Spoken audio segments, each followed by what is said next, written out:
Fast, focused, and fearless. Here's everything you need to know as you jumpstart your day. I'm Pauline Verzosa.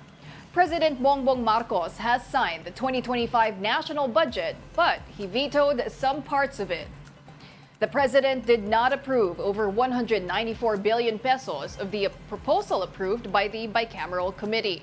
So from 6.352 trillion pesos in the BICAM version, the national budget is now at 6.326 trillion pesos. Marcos said he vetoed some budget allocations because they are not part of the government's priority. There were calls to veto the entire budget and to revert to a reenacted one. However, this is not an option that we can afford. A reenacted budget will set us back, delay our vital programs, jeopardize targets for economic growth, including our goals of achieving single-digit poverty levels. The education sector got the lion's share in the 2025 General Appropriations Act with 1.055 trillion pesos. They were followed by Public Works and Highways, Defense, Interior, and Health departments. Also joining the list are the Agriculture, Social Welfare, Judiciary, and Justice departments. Executive Secretary Lucas Bersamin expressed confidence that the approved version of the budget proposal will not face any legal battles. He even threw shade at Vice President Sara Duterte while defending the president. He's not a lawyer. He's more an economist, a finance guy, a political guy. Magaling si Presidente. Hindi nyo lang kasi binibigyan ng credit. Kasi hindi nagmumura. Ibon Foundation Executive Director Sunny Africa says minor reductions in the budget of the Public Works Department appear to be aimed solely at ensuring constitutional compliance. Here's an excerpt from his interview on The Big Story. Are you happy with the 194 billion pesos decrease or vetoed line items? Okay, it's kind of surprising it made such a big deal out of the president working so hard because in the end, what really mattered was that super tiny cut in the Department of Public Works and Highways budget. It seemed like the only objective of that, whatever cramming they did was to try to make it more constitutionally compliant. I think they failed in that regard, but it's not a better budget. It's an attempt to be constitutionally compliant, but the pork, over 90% of the insertion on the DPWH budget is still there actually. So I think it's not actually a much better budget.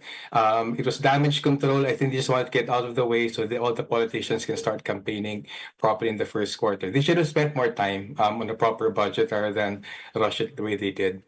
Your cousin Ed was saying a while ago that yung actually na nabawas talaga sa budget ay 26 billion lamang dahil yung 168 billion ay galing pa sa unprogrammed appropriations na lalagyan mo lang ng pera kapag ikaw ay may savings. Is that correct? Yeah. Yeah, exactly. Actually, they bloated it's a bloated accomplishment. The 168 billion in unprogrammed appropriations, again, that will only be covered if they are proper savings, new revenues, new sources of revenues. The only real substantial cut they made was 26 billion, and it's not substantial. It's a super tiny cut.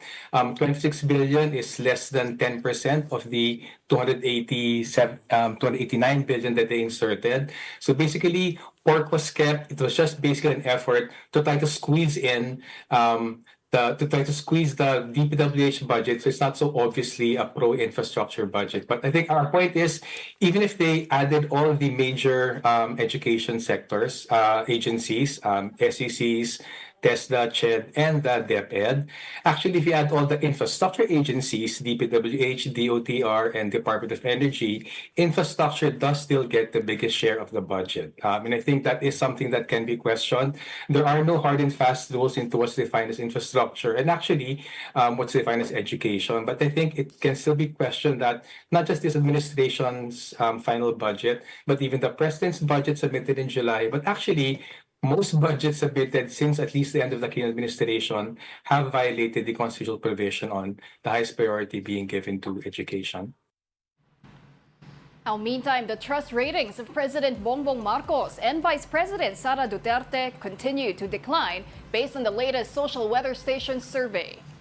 From 64% in July and 57% in September, Marcos's trust rating is now at 54%. But his former Uniteam running mate and now fierce critic had it worse. Duterte's trust rating plunges from 65% in July and 55% in September to 52% in December. We'll be back with more stories after the break. Keep it here on One News.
Welcome back. You're still watching One News Now. I'm Pauline Verzosa. Let's now take a quick look at today's other headlines. In the Philippine Star, President Marcos called on Filipinos to be catalysts of change on Rizal Day yesterday. Marcos led the flag raising and wreath-laying ceremonies at the Rizal Monument in Manila. And in business world, housing prices nationwide declined in the third quarter. The residential real estate price index fell by 2.3% year-on-year in the July to September period.